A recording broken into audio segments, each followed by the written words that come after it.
قرآن حکیم نے بھی سورہ آل عمران کے آخری رکوع میں ذکر کو سب سے پہلے اور سب سے اہم عامل کی حیثیت سے شمار کیا ہے۔ چنانچہ اس کی پہلی آیت جو ہے سورہ آل عمران کے آخری رکوع کی، اس میں تو وہی مضمون جو میں بیان کر چکا وہ آیا ہے، ان فی خلق السماوات والارض واختلاف اللیل والنہار لآیات لأولی الالباب، یقیناً آسمان اور زمین کی تخلیق میں اور دن اور رات کے الٹ پھیر میں نشانیاں ہیں ہوش مندوں کے لیے۔ ان کے ذریعے سے انسانی شعور کے اندر وہ معرفت رب اجاگر ہوگی۔ وہ پہلا مرحلہ اس نے طے کر لیا، وہ ڈورمنٹ معرفت اب ایکٹیویٹ ہو گئی۔ اب مزید فکر کا مرحلہ ہے جو اگلی آیت میں آیا ہے، الذین یذکرون اللہ قیاما وقعودا وعلی جنوبہم ویتفکرون فی خلق السماوات والارض ربنا ما خلقت ھذا باطلا سبحانک فقنا عذاب النار۔ یعنی تفکر جو ہے ویتفکرون فی خلق السماوات والارض، وہ تفکر کرتے ہیں، غور و فکر کرتے ہیں آسمان اور زمین کی تخلیق میں، لیکن اس تفکر کے ساتھ لازماً ذکر، اور ذکر مدام، ذکر بھی وہ کہ جو مستقل ہو، ہر حالت میں ہو۔ الذین یذکرون اللہ قیاما وقعودا وعلی جنوبہم، وہ لوگ کہ جو اللہ کو یاد رکھتے ہیں، اللہ کا ذکر کرتے ہیں، کھڑے ہوئے بھی، بیٹھے ہوئے بھی، اور اپنے پہلوؤں کے بل یعنی لیٹے ہوئے بھی۔ اب ان تین کے سوا تو کوئی پوزیشن انسان کی نہیں ہے، اسی کا نام ہے دوام ذکر۔ اور اس کے ساتھ اگر وہ تفکر کرتے ہیں تو ان کا فکر اگلی منزل تک پہنچتا ہے۔ تو پہلی شے تھی فکر انسانی کی صحیح رخ پر مزید پیش قدمی اور پیش رفت، اور اس کے لیے لازم ہے ذکر و فکر کا امتزاج۔ دوسری چیز کو لیجئے عمل کی درستی۔ اس عمل کی درستی کے لیے اللہ تعالی کے ساتھ ایک گہرے تعلق کی ضرورت ہے، اس لیے کہ صبر کی بحث میں یہ مضامین شاید آپ کے سامنے آ گئے ہو کہ صبر، جہاں مصیبت پر صبر ہوتا ہے، تکلیف پر صبر ہوتا ہے، اللہ کے احکام پر جمنا یہ بھی صبر ہے، نفس کی خواہشات کی باغ کو تھام کر رکھنا، کھینچ کر رکھنا یہ بھی صبر ہے، اور استقامت کسی شے پر قائم رہنا یہ بھی صبر ہے۔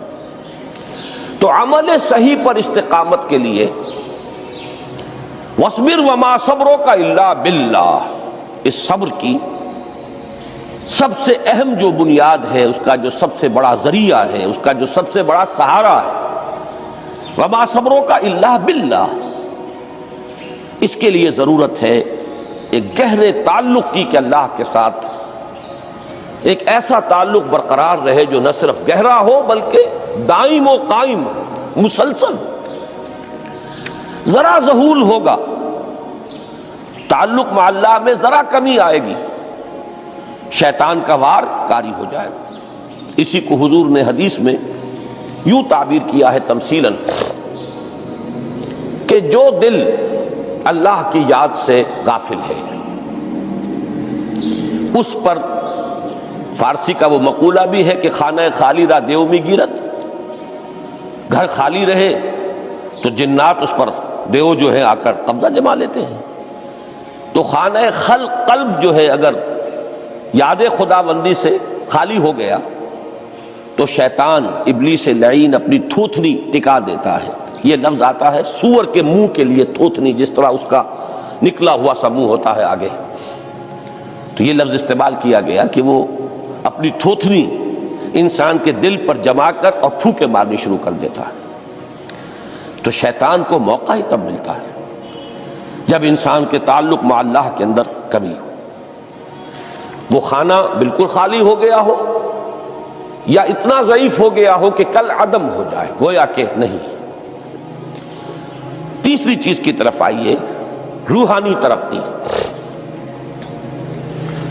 روحانی ترقی کے لیے میں ایک اصطلاح کے سامنے لا رہا ہوں، اس سے مراد کیا ہے؟ روحانی ترقی کے لیے ہماری دینی اصطلاح ہے تقرب الی اللہ، اللہ سے قریب تر ہوتے چلے جانا۔ اس پر میرا ایک کتابچہ بھی ہے، تقرب الی اللہ کے 2 مدارج، 2 درجے، جو در حقیقت ایک حدیث نبوی علیہ الصلاۃ والسلام ہی پر مبنی ہے کہ حضور نے ایک درجہ قرار دیا ہے تقرب بالفرائض، فرائض کے ذریعے سے انسان اللہ کا قرب حاصل کرے۔ ایک ہے تقرب بالنوافل، نوافل کے ذریعے سے اللہ کا قرب حاصل کرے۔ ان میں کیا نسبت و تناسب ہے، اہمیت کے اعتبار سے کون بڑھ کر ہے، بلندی کے اعتبار سے کون بڑھ کر ہے، یہ تمام مسائل میں نے اپنی اس تقریر میں بیان کیے تھے جو اس کتابچے میں شائع ہوئی ہے۔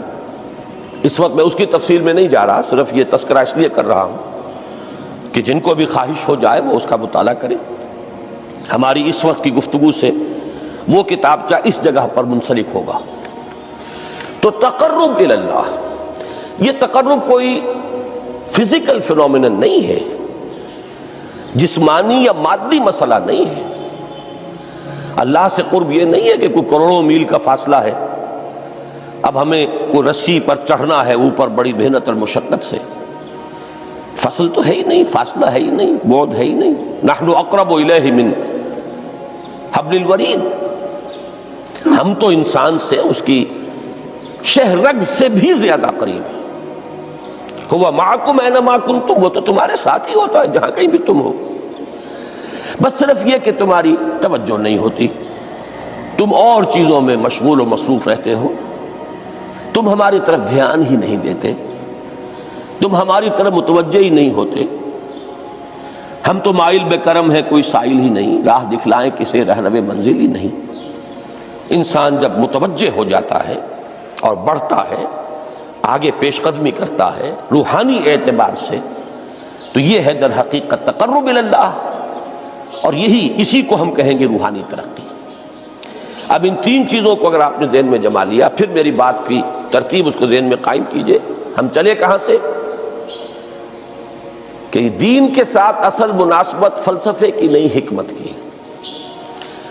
نمبر 2، حکمت قرآنی کا پہلا اور اہم ترین اور بنیادی مسئلہ معرفت رب کا حصول ہے، اس کا نتیجہ شکر خداوندی ہے، اس کا ذریعہ آیات آفاقی، آیات انفسی، اور سب سے بڑھ کر آیات قرآنیہ ہیں جو الذکر ہے، جو تذکرہ ہے، جو ذکرہ ہے۔ لیکن اس پہلے مرحلے کو اگر کوئی انسان بفضل ہی تعالی، اللہ کے فضل و کرم سے طے کر لے، اب اس کے سامنے 3 مسئلے ہیں۔ فکر کی مزید پیش رفت، مزید پیش قدمی صحیح رخ پر، اس کے لیے ذکر اور فکر دونوں کا امتزاج لازمی ہے۔ فقر قرآن اختلاط ذکر و فکر۔ الذین یذکرون اللہ قیاما وقعودا وعلی جنوبہم ویتفکرون فی خلق السماوات والارض۔ دوسری شے عمل کا درست رہنا، نہ افراط و تفریط ہو، عدم توازن ہو، نہ انسان نفس سے مغلوب ہو جائے، نہ انسان جذبات کی رو میں اندھا ہو جائے، نہ انسان ماحول سے مرعوب ہو کر متاثر ہو جائے، صحیح رخ پر اس کا عمل۔ نمبر 3، روحانی ترقی، جو اصل حاصل ہے، جو اصل مقصود ہے۔ نمبر 2 چیز کے لیے تعلق مع اللہ ضروری، نمبر 3 کے لیے تقرب الی اللہ ضروری۔ اب غور کیجئے، ان تینوں چیزوں کا بڑا گہرا تعلق ہے نماز کے ساتھ۔ ان تینوں کے لیے ستون کی حیثیت نماز کو ہے۔ لہذا ایمان کے بعد یا معرفت رب کے بعد حکمت دین کا اہم ترین مسئلہ نماز، صلاۃ۔ اس لیے کہ ایک طرف یہ انسان کو اللہ کے ساتھ ایک گہرے تعلق کا ذریعہ فراہم کرتی ہے، اپنے تمام مصروفیات میں سے ان مشغولیتوں میں جن میں گم ہونے کا خدشہ ہوتا ہے، نکلو۔ 24 گھنٹے کے معمولات میں سے کم 5 مرتبہ تو لازماً نکلو، اور اپنے آپ کو ذرا، اپنے حواس کو بھی، اپنی باطنی کیفیات کو بھی ذرا تازہ کرو۔ اگر کوئی گندگی، نجاست، کسی طرح کی ناپاکی کا کوئی معاملہ ہے، طہارت حاصل کرو۔ طہارت سے تمہارے اندر روح کو بھی بالیدگی ہوگی، تمہارے حواس بھی تازہ ہوں گے، تم گویا کہ بحیثیت کل تمہاری ہستی چاق و چوبند ہو جائے گی۔ وہ کسل، وہ سستیاں، وہ جو ایک کثافتیں ہوتی ہیں، ان سب سے نجات حاصل کرو، اور اب اپنے رب کے حضور میں کھڑے ہو جاؤ، اس کے ساتھ اپنا عہد بھی تازہ کرو، اس کی اہم صفات کو بھی اپنے ذہن میں پھر مستحضر کرو۔ یہی وجہ ہے، دیکھیے میں نے جو آیات آپ کو شروع میں سنائی تھی، سورہ لقمان کی 2 آیتیں، پہلی آیت میں اس کا ترجمہ کر چکا، دوسری آیت وَلَقَدْ وَإِذْ قَالَ لُقْمَانُ لِابْنِهِ وَهُوَ يَعِظُهُ يَا بُنَيَّ لَا تُشْرِكْ بِاللَّهِ إِنَّ الشِّرْكَ لَظُلْمٌ عَظِيمٌ۔ اس کے بعد درمیان میں کچھ مضمون آ کر پھر وہ آیہ مبارکہ آئی، یا بنی اقم الصلاۃ وامر بالمعروف وانہ عن المنکر واصبر علی ما اصابک۔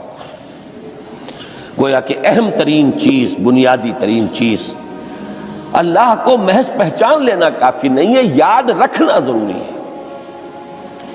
اللہ یاد رہے گا تو فکر صحیح آگے بڑھے گا، اللہ یاد رہے گا اور اس کے ساتھ ایک گہرا تعلق جو ہے برقرار رہے گا تو عمل درست رہے گا۔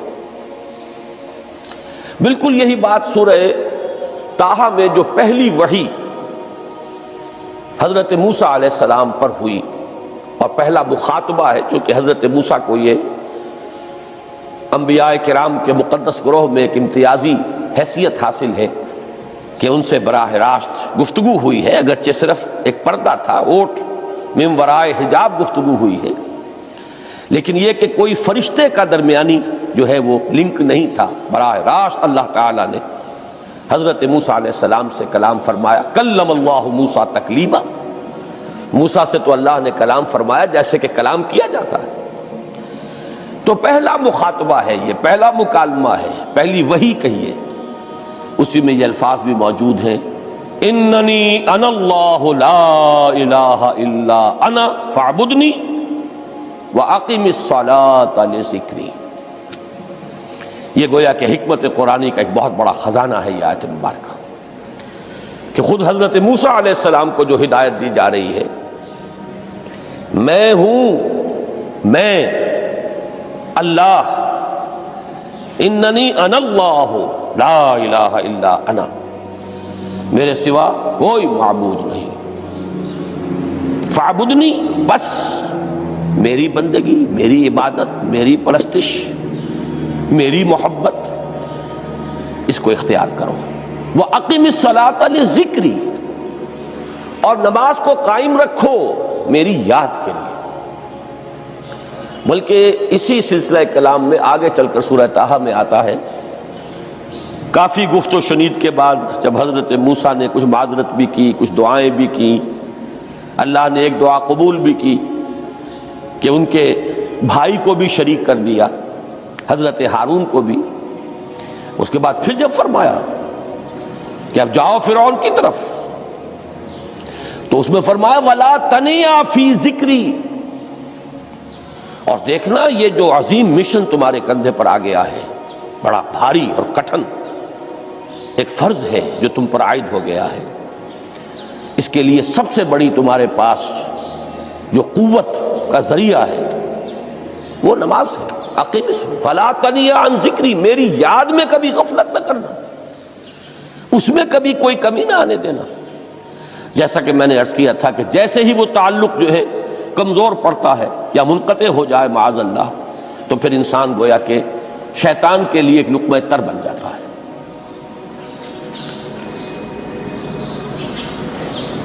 اب آپ غور کیجئے تیسری شے تقرب الی اللہ، اس کے حوالے سے بھی جو فرائض اور نوافل کی بات ہے اس کو اس وقت ذہن سے نکال کر یہ سمجھیے کہ اس میں نماز کا کیا مقام ہے، اس لیے کہ نماز فرض بھی ہے، نماز نفل بھی ہے، وہ تو ان دونوں میں شریک ہو جائے گا۔ اب اس کو لفظ صلاۃ کے حوالے سے آپ ان دونوں چیزوں کو سمجھیے۔ صاد لام واو یا یہ چونکہ حروف علت ایک دوسرے سے بدلتے رہتے ہیں، یہ جو مادہ ہے اس کی جو خالص لغوی اصل ہے، جو خالص عربی زبان میں اس کا بنیادی مفہوم ہے، وہ آگ جلانا یا آگ تاپنا یا آگ سینکنا، حرارت حاصل کرنا۔ لہذا بار بار آتا ہے جہنم کے ذکر میں اسلوہا، اب جلو اس میں، تاپو اس کو، یہ سینکے گی تمہیں۔ بلکہ تفتلون کا لفظ آیا ہے حضرت موسیٰ کے کلام میں، جب وہ گئے تھے کوہ طور پر، جب پہنچ گئے تو تھے آگ تک کی تلاش میں، لعلکم تفتلون، تو اپنے اہل خانہ سے یہی کہا تھا کہ مجھے کہیں وہ روشنی نظر آ رہی ہے، غالباً کوئی وہاں سے آگ مل سکے گی، ورنہ یہ کہ کوئی رہنمائی کو رستہ مجھے مل سکے گا، میں وہ آگ لے آؤں گا، کوئی چنگاری وہاں سے لے آؤں، لعلکم تفتلون، تاکہ تم، اب یہ اصطلاح در حقیقت باب افتعال ہے، اور یہ تے یہاں پر توئے کی شکل اختیار کر گئی، تا نے توبن کی صورت اختیار کی صاد کی وجہ سے۔ بہرحال اس کا سب سے بنیادی مفہوم جو ہے وہ ہے تاپنا، سکائی حاصل کرنا، حرارت۔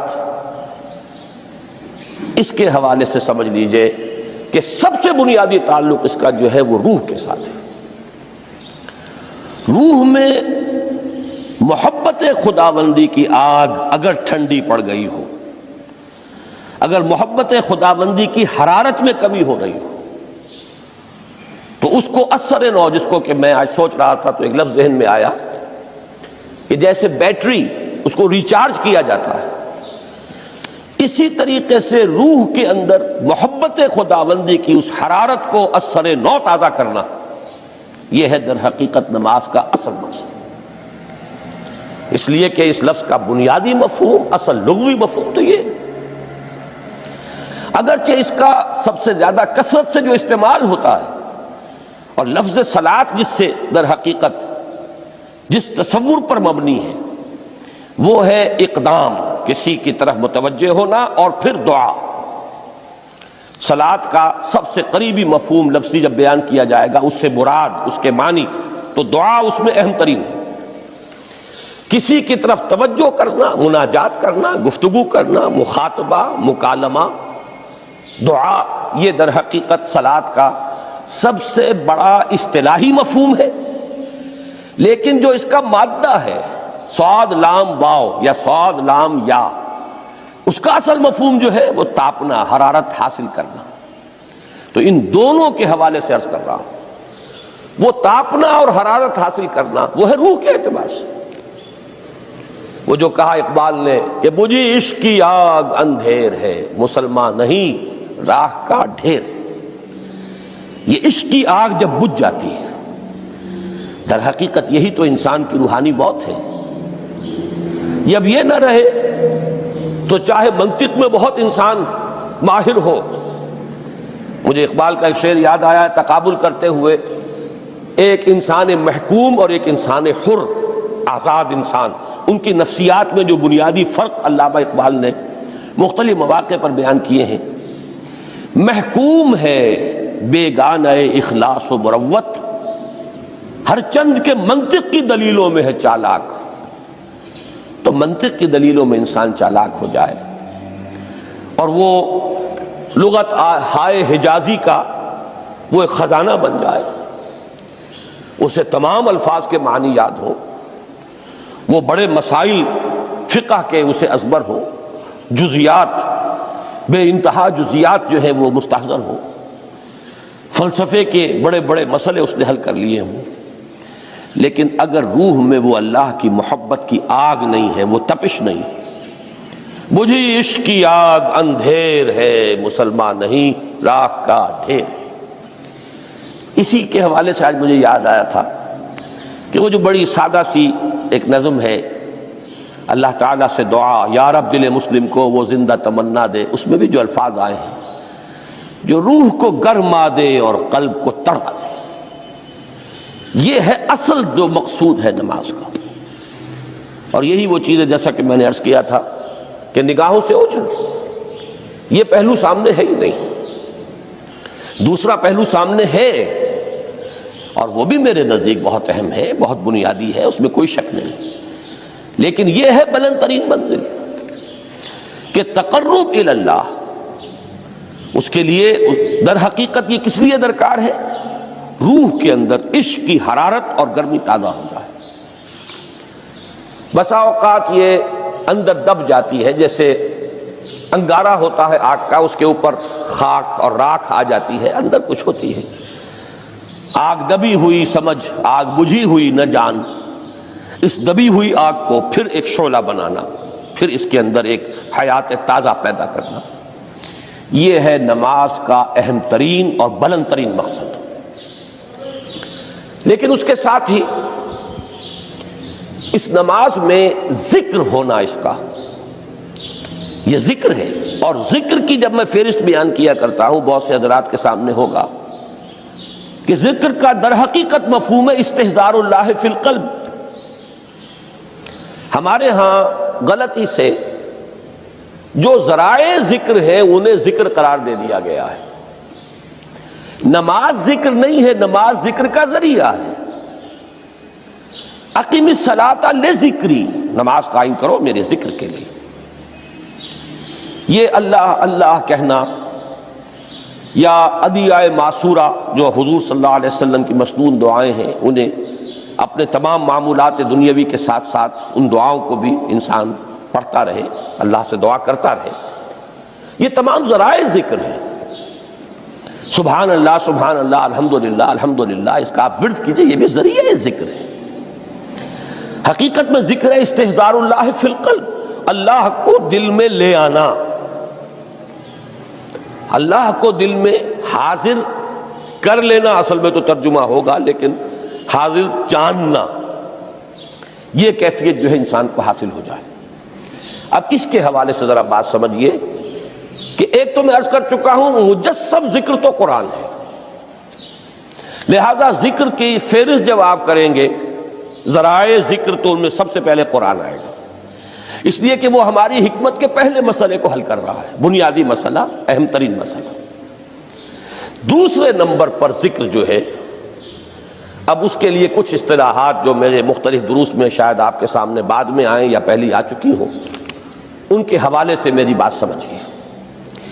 ایک ذکر غیابی ہے، تھرڈ پرسن میں، صیغہ غائب میں اللہ کی یاد کرنا، اللہ اکبر اللہ اکبر اللہ اکبر۔ ابھی اللہ اکبر جو ہے یہ جملہ اسمیہ خبریہ ہے، ایک حقیقت کی تکرار آپ کر رہے ہیں، اللہ سب سے بڑا ہے، اللہ سب سے بڑا ہے، سبحان اللہ سبحان اللہ سبحان اللہ۔ یہ در حقیقت ذکر غیابی ہے کہ آپ اس میں مخاطب نہیں ہیں اللہ سے، ایک ذکر خطابی کہیں یا ذکر حضوری کہیں، جس میں مکالمہ ہوتا ہے، جس میں گفتگو ہوتی ہے۔ تو نماز در حقیقت ذکر حضوری اور ذکر خطابی کی بلند ترین شکل ہے۔ اس لیے میں نے عرض کیا تھا کہ نماز کے لفظ یا صلاۃ کے لفظ، یہ اصطلاحی معنی جو اکثر و بیشتر کیے جاتے ہیں وہ ہے دعا، اور دعا میں ہوتا کیا ہے؟ مکالمہ ہے، مخاطب، اے اللہ، اے میرے رب، اے پروردگار۔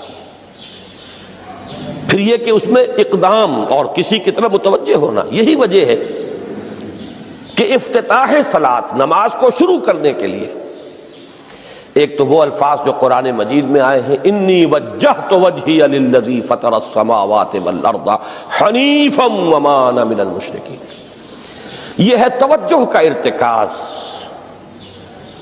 بشرطے کہ یہ صرف الفاظ ہی نہ نکل رہے ہوں، واقعتاً یہ تعبیر ہو اس وقت کی انسان کی نفسیاتی کیفیت کی، کہ شعوری طور پر وہ فیصلہ کرتا ہے کہ اب میں منقطع ہو رہا ہوں، ہر چہار طرف سے اپنی توجہ کو ہٹا کر، ہر مسئلے سے اپنے آپ کو خالی و ذہن کر کے یعنی ظاہری اور باطنی دونوں اعتبار سے میں اپنی توجہ کا ارتکاز کر رہا ہوں اس ذات کی طرف جس نے آسمانوں اور زمین کو پیدا کیا، اور بالکل یکسو ہو کر رہا ہوں۔ انی وجہت وجہی للذی فطر السماوات والارض حنیفا وما انا من المشرکین۔ اور دوسری وہ جو دعا جس سے ہم افتتاح کرتے ہیں اپنی نماز کا، دیکھیں اس میں خطاب کا کس قدر اہتمام، وہاں سبحان اللہ نہیں ہے، سبحانک اللہم، پاک ہے تو اے رب ہمارے، وبحمدک وتبارک اسمک وتعالی جدک۔ اب آپ غور کر رہے ہیں، یہ ہے تخاطب، براہ راست مخاطب ہونا ہو رہی ہے۔ تو سب سے پہلی بات تو یہ ہوئی کہ ذکر کی ایک شکل ہے ذکر غیابی، دوسری ذکر حضوری، اور ذکر حضوری یا ذکر خطابی کی بلند ترین منزل، بلند ترین اس کا ذریعہ نماز۔ اس کو ایک پہلو سے اور سمجھ لیجئے، سورہ فاتحہ جب پھر ہم پڑھتے ہیں جسے الصلاۃ کہا گیا ہے، جو لب لباب ہے، خلاصہ ہے، اس میں پھر تدریجاً غیاب سے حضور کی طرف پیش قدمی ہوتی ہے۔ الحمدللہ رب العالمین الرحمن الرحیم مالک یوم الدین، یہ ذکر غیابی ہے، اس میں ابھی خطاب نہیں آیا، یہ وہی جملہ اسمیہ ہے۔ کل تعریف اس اللہ کے لیے ہے جو تمام جہانوں کا پروردگار ہے، مالک ہے، جو رحمان ہے، رحیم ہے، جزا و سزا کے دن کا مختار و مالک ہے۔ اب یہ غیاب سے حضور کی طرف، ایاک نعبد و ایاک نستعین اہدنا الصراط المستقیم، یہ ہے وہ۔ اب پہلے ایک معاہدہ ہے، ایک اقرار ہے، اعتراف ہے، وعدہ ہے، اور پھر دعا ہے، استدعا ہے کہ حضور نے فرمایا، یقول اللہ تعالی، اللہ یہ فرماتا ہے، اسی لیے اس کو حدیث قدسی کہیں گے، قسمت الصلاۃ بینی و بین عبدی نصفین، میں نے نماز کو اپنے اور اپنے بندے کے مابین آدھا آدھا تقسیم کر دیا ہے۔ اب یہاں تک تو جملہ ہے اللہ کا، یہ ہے حدیث قدسی۔ اب آگے جو ہے نریشن اس کی جو ہے حضور صلی اللہ علیہ وسلم کی جانب سے ہے، یعنی خبر دے رہے ہیں وہ اللہ کی طرف سے ہی۔ ویسے تو تمام احادیث ہی گویا کہ ہم سمجھتے ہیں انسپائرڈ تو اللہ کی طرف سے ہی ہے، لیکن یہ کہ جہاں صراحت ہو کہ اللہ کہتا ہے وہ حدیث قدسی ہے۔ تو یقول اللہ تعالی قسمت الصلاۃ بینی و بین عبدی نصفین، یہاں تک تو حدیث قدسی ہے۔ اب دوسری عام حدیث ہے، اذا قال العبد الحمد للہ رب العالمین یقول اللہ تعالی حمدنی عبدی، جب بندہ کہتا ہے الحمدللہ رب العالمین، پروردگار کہتا ہے میرے بندے نے میری حمد کی۔ جب بندہ کہتا ہے الرحمن الرحیم، پروردگار فرماتا ہے اثنا علی عبدی، میرے بندے نے میری ثنا کی، بڑی تعریف کی۔ جب بندہ کہتا ہے مالک یوم الدین، اللہ فرماتا ہے مجدنی عبدی، میرے بندے نے میری بڑی بزرگی بیان کی ہے، تمجید کی ہے۔ پھر جب بندہ کہتا ہے ایاک نعبد و ایاک نستعین، اللہ فرماتا ہے ھذا ما بینی و بین عبدی ولعبدی ما سأل، یہ ہے میرے اور میرے بندے کے درمیان۔ یہ تو معاہدہ ہے نا، معاہدے میں تو دو فریق جکڑے جاتے ہیں،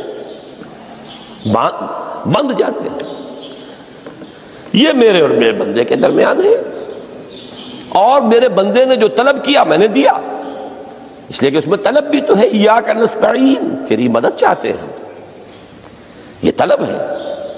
اسی کی شرح ہے جو اب آخری تین آیتیں ہیں، پروردگار ہم تیری مدد چاہتے ہیں، پروردگار ہم تیری ہی بندگی کرتے ہیں اور کریں گے، اور تیری ہی مدد چاہتے ہیں، چاہیں گے۔ اگر حال میں اس کا ترجمہ کریں گے زمانہ حال کے اعتبار سے، اس لیے کہ فعل مضارع میں تو دونوں موجود ہیں، شامل ہیں، تو یہ ایک اعتراف ہے، اظہار حال ہے۔